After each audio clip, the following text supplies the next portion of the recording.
Grand Rising, and welcome to another segment of CLG View Point. I'm Cindy, Lorraine, Grais, segment number 31.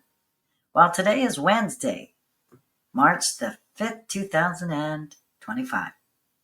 Today we are going to cover Beginner's Feng Shui Guide. On local news, Nanaimo well on its way to meet Ministry's housing target. First Nations want Cowichan rail lands returned. Angel flight connecting sick Kootenay kids to doctors as demand rises. International news is China's next generation of farming robots. And the inspirational soul of light today is Delores Cannon. Well, each segment I like to start with sage stick clearing. This is a sage stick. If you don't know what it is, it's a herb. And what it does, it's a process to clear away all those negative energies, leaving our space in divine love and divine light. To all low energy entities, you are healed, forgiven, enlightened, and sent back to your perfect place and escorted by my spiritual guides. So it is. Leaving divine light and divine love. On to Feng Shui. The living room is a space where you, family members, and friends are gathered. So it's important to ensure this space has good feng shui and welcome to all who enter it. In today's video, we are going to share 9 easy steps for creating good feng shui in your living room.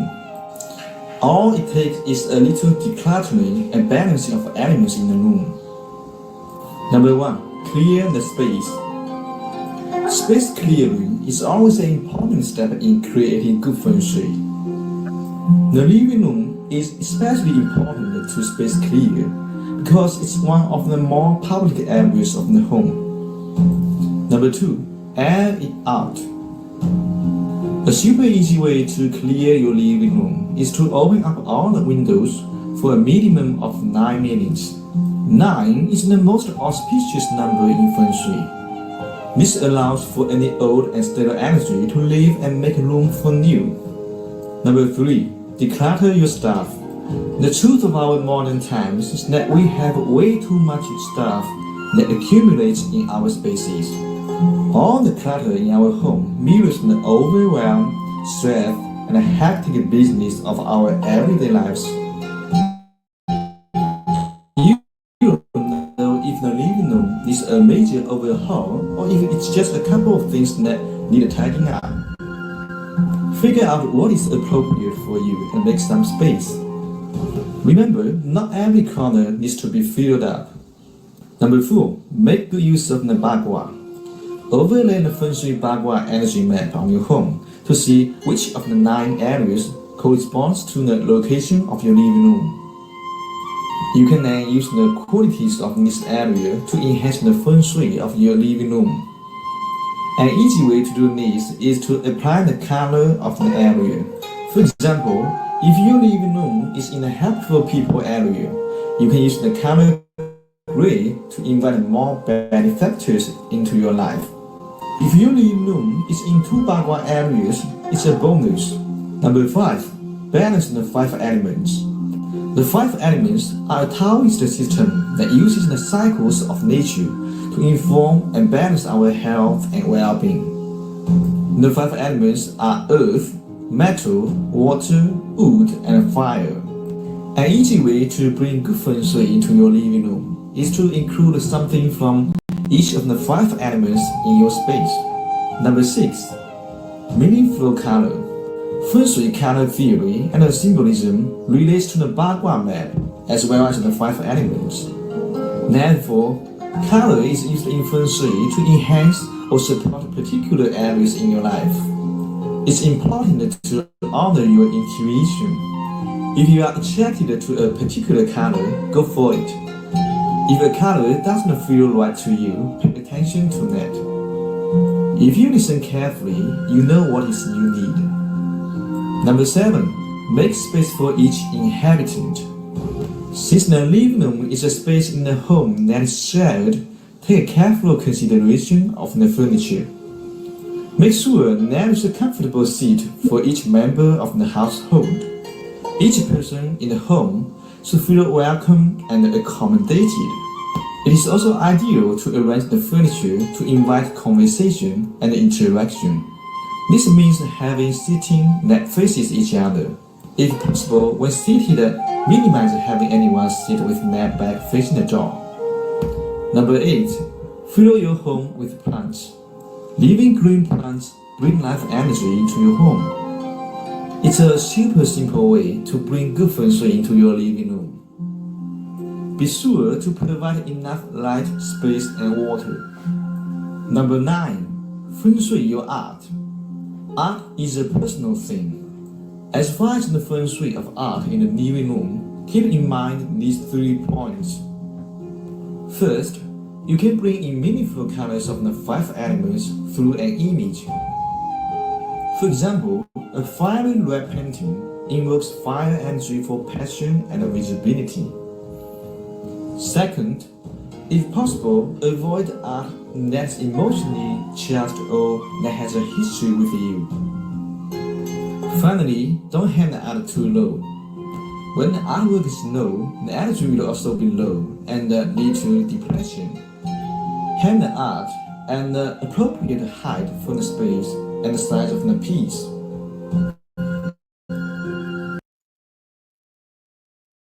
Feng Shui. I'm going to start doing that with my home and start looking at different areas where I can just minimize things. Minimalistic. Okay, on to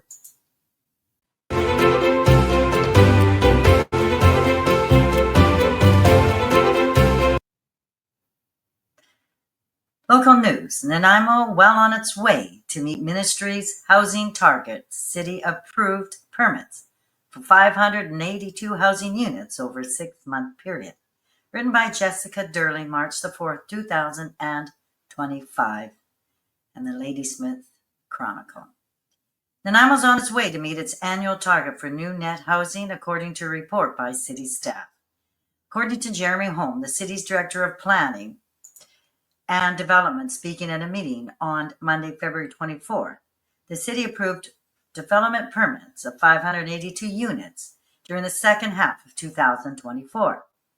The city is well on its way to achieving the first year's targets of 782 units. Of course, there's factors outside of the city's control that influence whether or not projects go ahead and the timing of those, Holmes said. Interest rates, tariffs, supply chain challenges, the labor market. There's a number of different factors that obviously affect whether or not developers go ahead with projects. The housing targets came from a provincial ministerial order last June.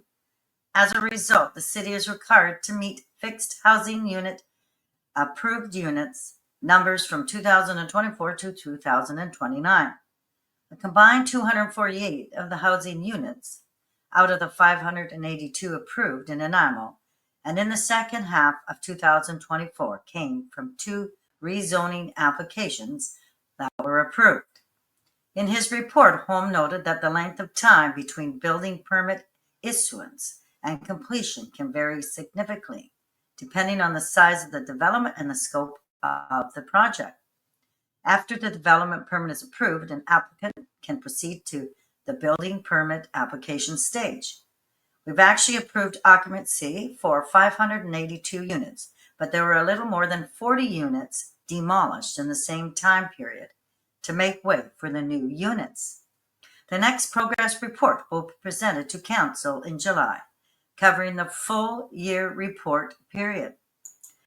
While the city is on pace to meet the target, the city's housing needs assessment, a separate report presented in December, indicated the city needs closer to 1,300 new homes per year in order to accommodate population growth. Personal thoughts. That is great news that 784 housing units are being completed. But how many people will be taken off the streets and provided with a home under natural law? There are still people living on the streets, homeless, as it is illegal to have any homelessness in our villages, towns, and cities under natural law. First Nations want Cowichan rail lands returned. Future of rail corridor faces many challenges, study concludes. Written by Robert Barron, Ladysmith Shemaina's Chronicle, on March the 5th, 2025. A number of local First Nations are indicating that they want their lands that are currently part of the E&N rail line returned to their reserves.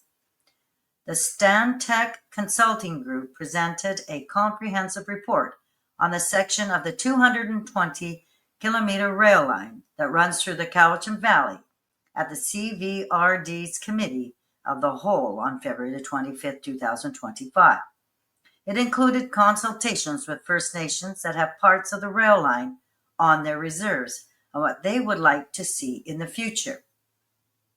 The report found that Cowichan Tribes is looking to have the rail corridor land that runs through its reserve returned, and it is not interested in either rail or trail going through its reserved lands. The Halit Nation has also said that getting the corridor lands running through its territory returned is a priority for the First Nation, but said it is still interested in understanding options and their cost implications, while other First Nations in the region are still studying the issue. The rail corridor includes 4.8 kilometers in reserve lands in the CBRD, and the report said it would be technically challenging and costly to provide alternative rail corridor realignments at the reserve locations. With the corridor no longer being used for rail, the First Nations with bisected reserves have a legal right for the reversions of these lands, Stantec said in its report. If they choose to have these lands returned to reserves, then the corridor will become non-contiguous from an ownership standpoint. This will influence whether rail or a continuous trail is a feasible future option for the corridor. The Ministry of Transportation and Infrastructure, as it was then called, provided $18 million in grant funding in 2023.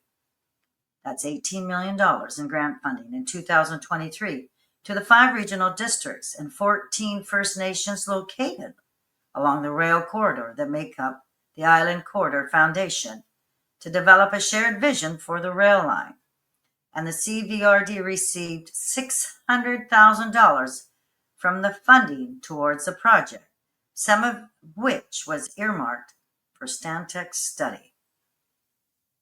The study, which is available on the CVRD's website, also examined the costs and challenges of establishing the rail corridor as rail only, trail only, and a combination of rail and trail. The report said that studies have identified that the fixed costs to reinstate rail service on the corridor are very high. Quote, in addition, the demand for passenger travel and freight movement by rail is low. This does suggest that reinstating such a service will be inefficient and unproductive and very costly, both in terms of fixed and operating costs, the report said. The report concluded that more focused consultation will assist in gathering more detailed information of needs, attitudes, and preferences and positions on future uses of the corridor from all stakeholders in the community. Personal thoughts. Under natural law, all nationalists are treated equally. Not one group is deserving over the other. I highly recommend that you follow natural law. Angel Flight. Connecting sick Kootenay kids to doctors as demand rises. Volunteer operation flying sick children from BC's southeast to medical treatment in Kelowna. Ladysmith Shemaina's Chronicle, written by Trevor Crawley, March 4th, 2025.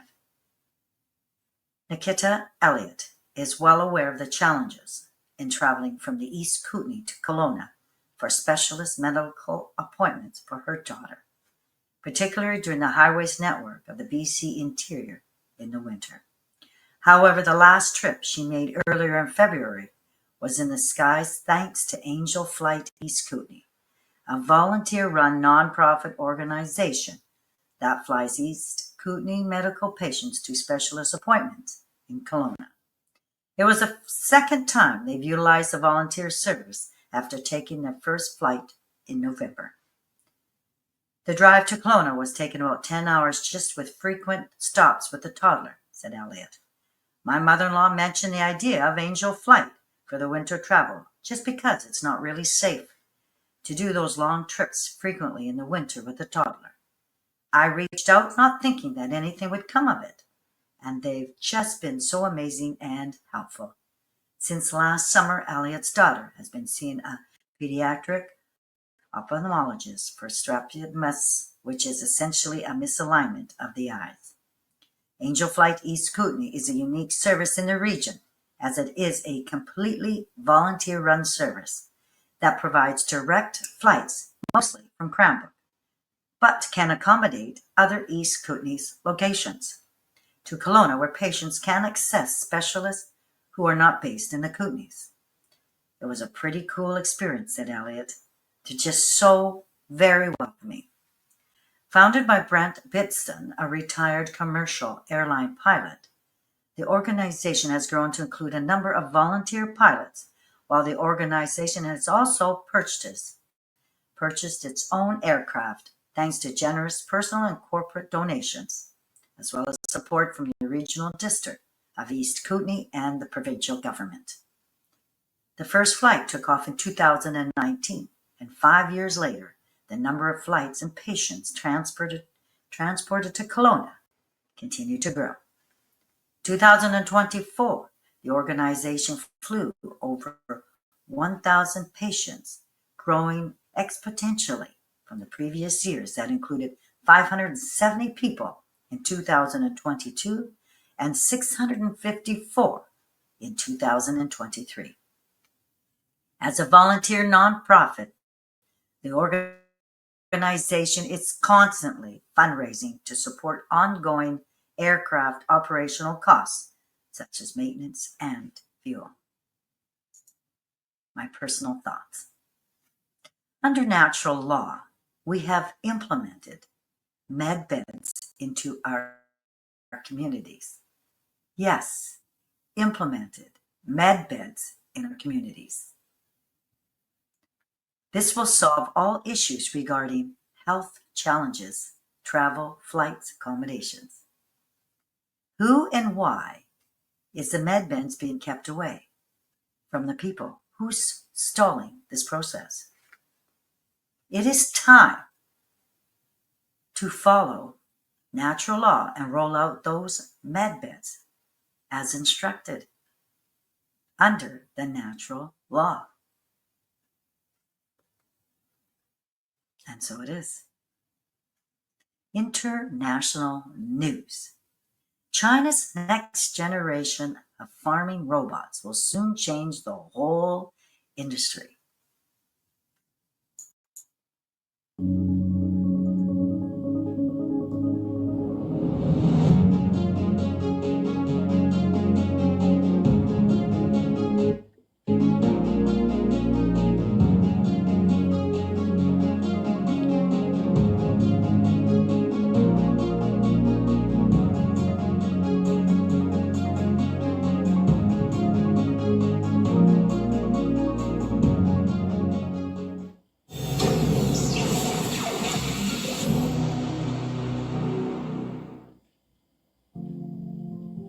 Israeli engineers from Ben Gurion University have created a robot called Sweeper, designed for harvesting sweet peppers.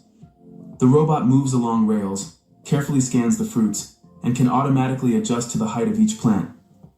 It is important to note that Sweeper only picks ripe peppers. The robot assesses the fruits using computer vision and artificial intelligence technology. According to the engineers, using robots like Sweeper will reduce the number of vegetables that spoil due to not being harvested on time, cut labor costs, and free farmers from performing tedious work while protecting them from the impacts of market fluctuations. In theory, once the robot is available for sale, it will allow farmers to harvest crops continuously, 24 hours a day and 7 days a week, and this could bring about a true revolution in the agriculture industry.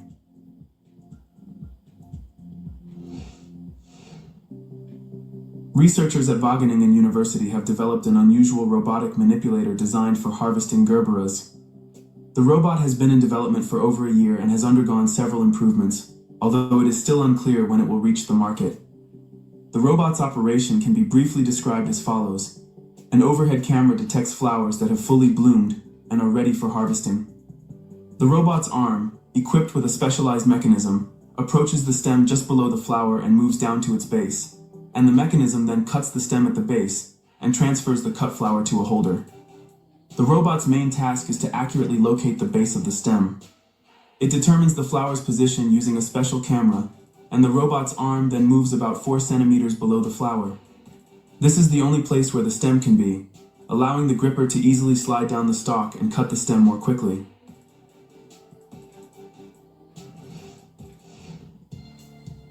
Engineers from Pixel Farming Robotics have introduced their agricultural robot called Robot 1, designed to tackle the challenges of sustainable and biodiverse farming. This autonomous robot is built to combat weeds without the use of chemicals, and can perform multiple tasks simultaneously thanks to its 10 robotic arms, which can be equipped with various tools. These manipulators have millimeter-level precision, allowing for plant treatment without harming the surrounding environment. With 14 high-resolution cameras and advanced computer vision algorithms, the robot can recognize and classify plants in real time, creating a 3D map of the field. This level of accuracy allows farmers to optimize crop growth and maintain high soil quality. The robot's price starts at €185,000.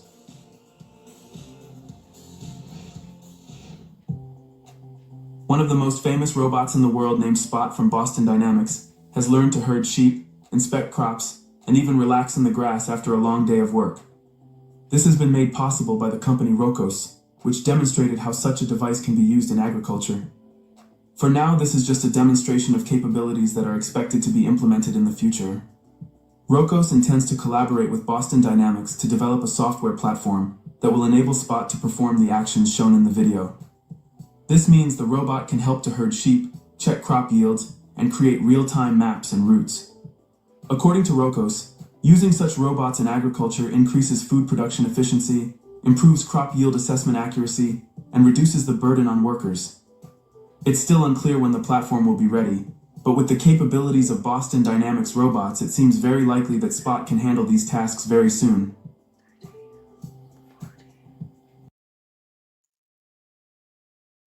New technology. Wow, we're moving ahead real fast, quick, fast, and in a hurry.